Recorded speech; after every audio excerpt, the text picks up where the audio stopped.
Yes, Sweden. I remember very well. It's always the black people that go there with it. They say, when we get to Sweden, they say, oh, it's a sea of blonde heads. Anyway, but it's a long time since we played there. And I thought, after such a long time, that the audiences were really very warm. They were genuinely nice, I think. And, we enjoyed the shows very much. Don't ask me about ABBA. Why did you do another concert film, or why did you do the film? The idea of doing a film, in 35mm, which with a lot of big cameras and things, it cost a lot of money, was the first thing from it. I didn't want to know. I mean, so now I wasn't interested in it. But when the tour started going smoothly, after about a month, but I was looking at one night in Los Angeles, and it just looked so good, the station. I went to the back while Jagger, I think, was on, and it was sunset, and I said, I've got to film this.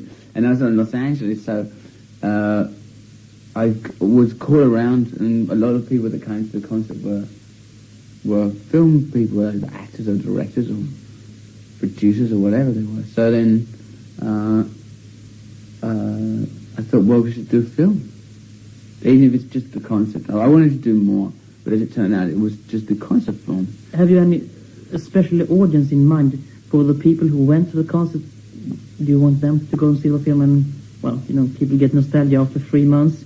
Or 3 months nostalgia. Yeah, or is it for the people who couldn't get tickets? I mean, both, really, everybody. Or people that just wouldn't go, or anybody who's just interested, There's obviously people that went and say, oh, well, let's go and see. Because I don't know in Sweden, but in America, it only costs $5 to go to the movies. In some places, even less. So it's even though $5 is still $5, it's pretty cheap and easy. Some places it only costs $3.50. So, and in England, eventually. So it's very cheap. If you never saw or had the money, because the concerts were not that cheap. There seems to be a lot of into films, whereas a lot of talks about it. Yeah, I talk about it because it's very interesting. But so this is the first production the Rolling Stones have had. So it's very interesting from that point of view. And you try and develop other things. But it's very difficult in films to develop because there's so much money needed to make Hollywood cover pictures. You got terrific reviews for Performance. It was many years ago, but I mean, you must have been... Yeah, I'm pretty sure I can act. I mean, I do act. I go for parts in movies, with all the other actors.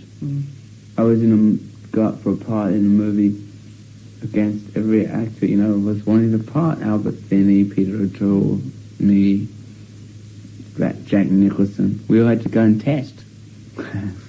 Terrible. It's so scary. And none of us got the part. None of these people I mentioned, by the way, got the part. Why are you so fascinated by film? It's not as fascinating as television, actually. Television is more fascinating. But film makes more money and it's more challenging. But film is more difficult, so maybe I should stick to television. Doing what in television? No. Dallas. What is the motive power? You have money, you reach millions of people, you're well known. Right, but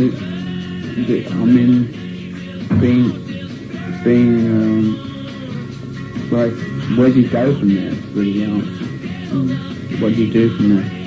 But we don't know what we do from there. We have to live from day to day, hand to mouth, and hope for the best. And because we never know what's going to happen in the future. We really don't. What have you gained during these 20 years? I don't know. It's too early to say. Because I'm still in it. It's not a thing that I've finished. It's not 20 years. Oh yeah, now I can see what I did wrong. And you can see what you did right and wrong in the beginning, and what you bored with, and what you set limits on yourself. But you can't say what you did wrong or right, or Because basically I'm still doing the same thing, I'm still making records and doing concerts. Is there anything you have missed?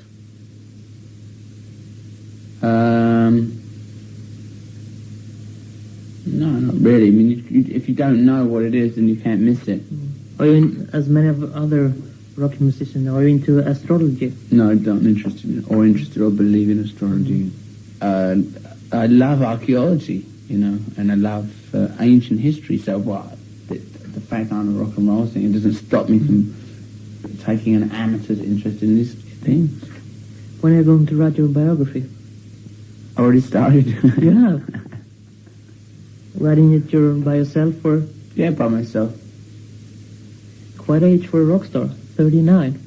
Well, if they pay me the money, I write the book. I heard rumors that you were... It might be good. I don't know if it's going to be good. It might be fine. I might want to write books and stop being a rock and roll singer. Well, now you're in Paris to make a new studio album. No, I think it would be a very different album from the last 3 albums. I don't know how different, but we haven't started.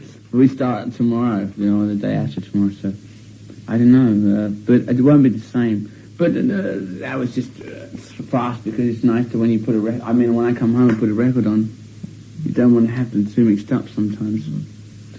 But I don't know what this record's going to be. You always, when you start a recording section, you have a lot of songs that you wrote a couple of years ago, as some of the songs of Tattoo you record. Yeah, I have a lot of new songs and some from last year. I put songs from the last 2 years I concentrated on and rework. Does it be getting harder and harder to write new songs? No, I don't think so. Lyric-wise?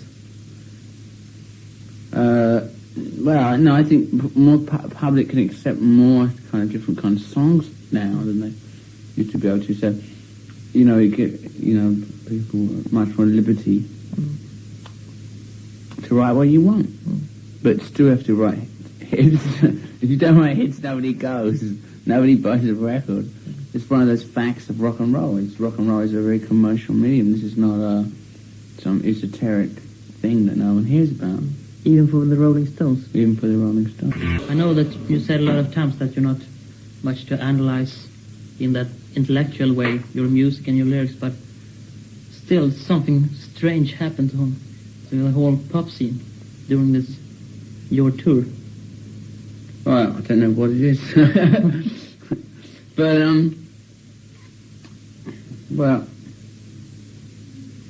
well, they got very big, lot of coverage in the press and things like that, in America and Europe.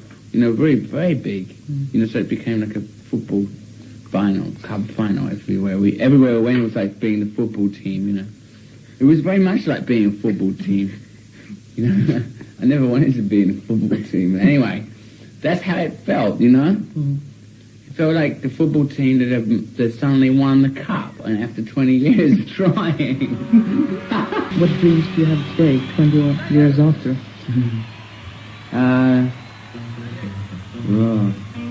Well, your dreams when you're growing up are different when your dreams when you're a child. But you still have dreams to produce something that's better than what you've ever had, and you hope that someday there's going to be some breakthrough and you're going to break through just as you did before. And people do. In painting, someone starts at an early age and they work till they're 14 and they have another breakthrough, and you hope that's going to happen. But you have to work very hard. These things don't come just like from the sky. You have to work at them and make your, you can't just sit back and, in English we say, and rest on your laurels, say, oh, well, I've done a lot, I don't have to do any more. You have to work hard, and then this breakthrough will come. But you don't know what it's going to be. That's the excitement. So you dream of that. But we stick on to rock and roll forever. Well, music, I don't care what kind. What do you want to call it? Blues, rock and roll, jazz, anything. Rock and roll! being after 20 years of trying. But, you know, so what can you say? Okay, thank you. You know, but it's still surprising. That's the end of the interview, right? Yeah, I just This died. is the end of the tape. Come On med Stones. Det var deras första singel för snart 20 år sedan. Magnus Jansson, journalist på Aftonbladet, träffade Mick Jagger som, han var sig själv som alla andra rockgäster i rock.